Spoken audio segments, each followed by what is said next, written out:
মাধ্যমিক পরীক্ষা থাকার জন্য সকালে যে সময়ে বের হই তার একটু আগেই বেরোতে হচ্ছিল।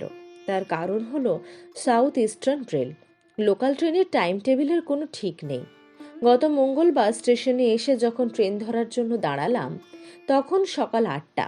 অ্যাপে দেখলাম 7টা 20 ট্রেনটা লেট করেছে প্রায় 50 মিনিট। ট্রেন ঢুকতে তখনও 10-12 মিনিট দেরি।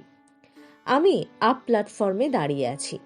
হঠাৎ করেই শালিমারগামী দূরপাল্লার একটি এক্সপ্রেস ট্রেন সিগন্যাল না পেয়ে ডাউন প্ল্যাটফর্মে দাঁড়িয়ে গেল।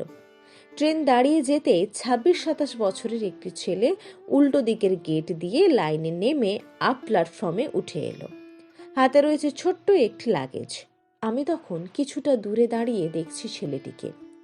অচেনা একটা স্টেশনে নামলে যেমনটা হয়, এই ছেলেটিও কিছু একটা বুঝতে চেষ্টা করছিল। 2-1 পা করে এগিয়ে আমার সামনে এসে আমাকে জিজ্ঞেস করলো, এই স্টেশন থেকে কুলগাছিয়া স্টেশন যেতে কত সময় লাগবে। উত্তর দেব কিনা ভাবছিলাম, কারণ ছেলেটি হিন্দি ভাষী।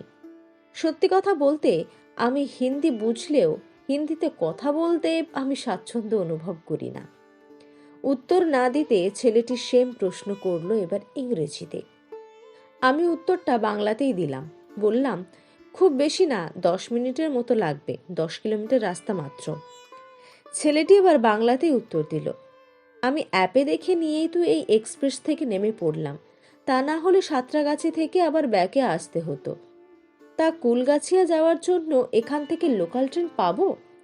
বাংলায় কথা বলছে শুনে আমি অবাক হলাম। বললাম, এখনই ট্রেন পেয়ে যাবেন, মেদিনীপুর লোকাল আসছে, উঠে পড়বেন। আমার থেকে উত্তর পেয়ে ছেলেটি আমাকে ধন্যবাদ জানাতেই জিজ্ঞেস করলাম, আপনি বাঙালি?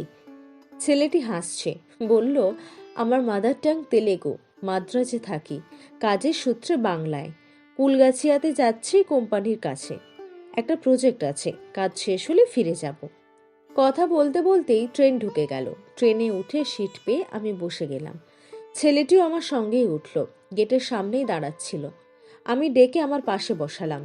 এমনিতেই কত অচেনা অজানা মানুষের সাথে কথা বলি। ভিন রাজ্যের ছেলে, তার উপর অবাঙালি, সুন্দর করে বাংলা বলছে জেনে আমার নিজেরই ভালো লাগলো। ছেলেটি আমার পাশে বসে বলল, এই জন্য বাংলাকে আমার ভালো লাগে, অচেনা অজানা মানুষকে কি সুন্দর করে আপনার আপন করে নেন। আমাকে ডেকে আপনার পাশে বসালেন, বাঙালিদের এই একটা ভালো গুণ। এমন কথার উত্তরে কি বা বলা যায়। আমি হাসছি দেখে ছেলেটি বলল, আমি আরো 5টা ভাষা জানি, তেলেগু আমার মাতৃভাষা, তবে সবচেয়ে বেশি মধুর লাগে এই আপনাদের বাংলা ভাষা। বাংলা গান তো আরো সুন্দর। কথাগুলো শুনছি আর অবাক হচ্ছি। হঠাৎ করেই মোবাইলটা খুলে দেখলো বেশ কয়েকটা বাংলা গান। অরিজিৎ সিং, কিশোর কুমার, শ্রেয়া ঘোষালের মতো জনপ্রিয় শিল্পীদের কিছু বাংলা গানের কালেকশন। দেখলাম রবি ঠাকুরের গানও আছে। আমি তো অবাক। জিজ্ঞেস করলাম, এত সুন্দর করে বাংলা বলছেন, তা বাংলা শিখলেন কি করে? এই তো এখানে কাজের সূত্রে এসে প্রায় 3 বছর আসছি এই বাংলায়। ধুলাগড়, খড়গপুরেও কাজ করেছি। খুব ইচ্ছে বাঙালি মেয়ে বিয়ে করব, যে বাংলা গান জানে। ওই একটা গান আছে না, এই পথ যদি না শেষ হয় তবে কেমন হতো বলো তো? My favourite song. ততক্ষণে পথ শেষ হয়ে গিয়ে ট্রেন তখন কুলগাছিয়া স্টেশনে ছুঁই ছুঁই। হাতটা বাড়িয়ে বলল, আসি, আবার দেখা হবে। বিশ্বাস করুন, ওই গানটার মতো আমারও মনে হচ্ছিল এই পথ যদি না শেষ হয়। শুধু কথা বলতেই নয়, অবাঙালির বাংলা কথা শুনতে বড় ভালো লাগছিল। কত তাড়াতাড়ি যেন পথটা শেষ হয়ে গেল। মনে মনে ভাবছিলুম, এই হচ্ছে আমার বাংলা ভাষা। এই ভাষার এত মহিমা, অবাঙালিকেও বাঙালি করে তুলেছে, আপন করে নিয়েছে। আহা, মনের মধ্যে শুধু আলাদাই একটা ভালো লাগা। কলমে সরজিৎ ঘোষ।